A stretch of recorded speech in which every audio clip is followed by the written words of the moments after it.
Hello, and welcome back to The Explainer. Today, we're diving into a topic pretty much everyone dreams about. We are breaking down the absolute top passive wealth building strategies for 2026.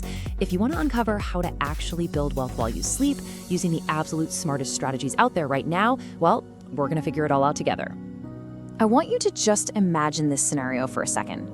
You wake up in the morning, grab your cup of coffee, check your phone, and boom, you see that your investments have been quietly accumulating profits while you were fast asleep. Sounds impossible, right?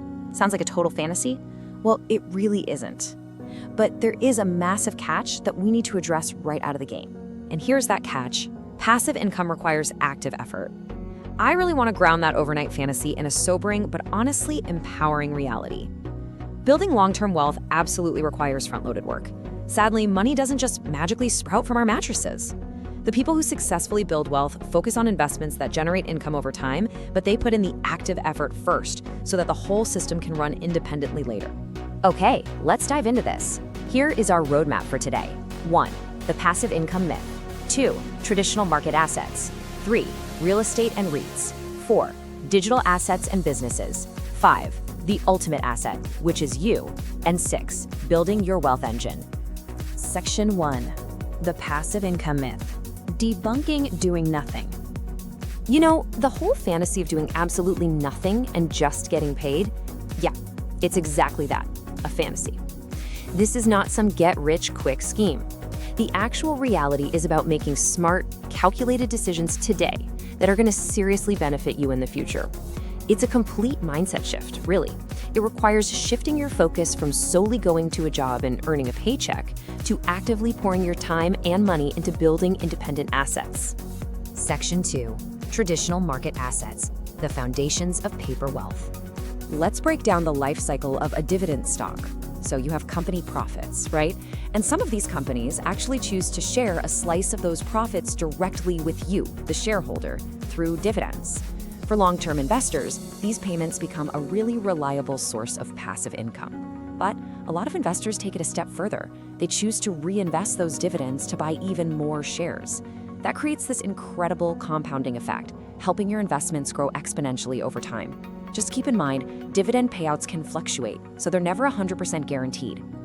And this brilliantly illustrates a crucial point. Instead of putting all your eggs in one basket trying to pick individual winning companies, which, let's face it, carries a huge amount of risk, index funds provide a much broader safety net. You're basically getting exposure to a massive collection of companies all at once. Broad market investing has historically been an incredibly popular long-term strategy because it inherently diversifies your risk, though, of course, all investing carries some level of risk. All right, Section 3, real estate and REITs, property without the pounding headaches. If you have ever looked into real estate, you've probably seen this acronym, REIT. It stands for Real Estate Investment Trust.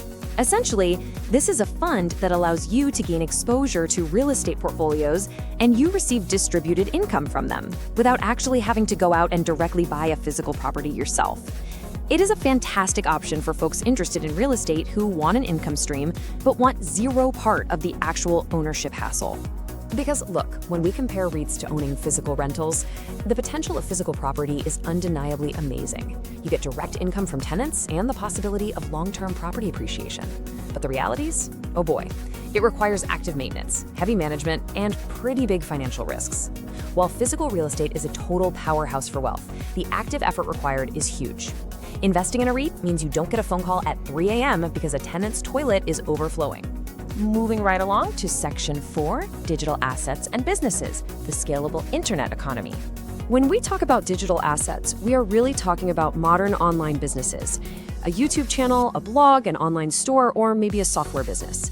What makes these just incredibly powerful is that these assets can continue generating revenue long after the initial work is done. As long as they're properly maintained and keep attracting customers, they act like digital real estate that just pays you around the clock. So the crucial point is this life cycle right here. Step 1, you create the product once. Think writing one ebook, filming one online course, or designing one template. Step 2, you attract customers. And Step 3, you sell it again and again and again. Because it's digital, you don't need warehouses, and you definitely aren't dealing with shipping. Your front-loaded effort scales perfectly and almost infinitely in the digital space. Section 5, the ultimate asset, you, the engine that powers wealth. Honestly, the most valuable investment isn't always sitting in a stock portfolio or a real estate trust. It is in your own skills. Mastering high ROI areas, things like AI, sales, programming, copywriting, video editing, or digital marketing, will drastically increase your earning potential. These are the modern tools that actually allow you to build those digital businesses and fund those traditional investments. They create lasting opportunities for years and years to come. Knowledge is an asset that no market crash can take away. Let that sink in for a second. When you invest in yourself, when you learn a high-income skill, you become the ultimate uncrashable investment. Markets are going to go up and down, but your ability to generate value, that remains entirely yours forever. Which brings us to Section 6, building your wealth engine, the path forward. You know, a lot of beginners try to build passive income way too quickly, and they get super frustrated. You absolutely have to follow the timeline of front-loaded effort. Right now, you build. Next, you learn from what you built. Ongoing, you improve those skills and assets. Only then, in the future, do your systems and investments actually begin working independently. You gotta start small, stay consistent, and just keep learning. So, I leave you with this final thought to chew on today. Are you ready to start building assets instead of only earning a paycheck? The tools for 2026 are quite literally right in front of you. Now it just takes your active effort to set the whole shebang in motion.